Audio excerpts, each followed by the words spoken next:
Alors aujourd'hui la question concerne une jeune femme qui voulait savoir si le compte, avoir un compte Twitter était obligatoire en Tunisie, un peu comme l'autre question par rapport à Facebook, mais pour elle, en Tunisie, Twitter n'a aucune valeur.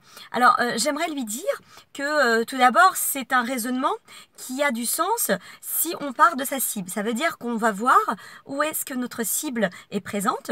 Est-elle une grande utilisatrice de Twitter? Dans ce cas-ci, eh bien, il faudrait qu'on ait un compte Twitter. Ça ne veut rien dire, enfin, partir sur des suppositions, de se dire qu'en Tunisie, il n'y a pas de Twitter.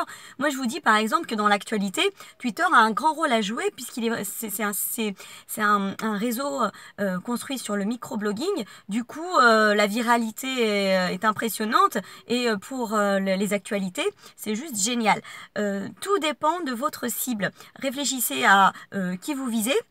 Sont-ils sur Twitter? Et là, vous pouvez avoir votre réponse. Il y a un autre élément également à prendre en considération qui est votre visibilité sur les moteurs de recherche. Le fait d'avoir un compte Twitter fera que vous allez avoir un autre résultat sur les moteurs de recherche, un résultat que vous maîtrisez. Ça va améliorer votre e-réputation, mais aussi votre visibilité sur les moteurs de recherche.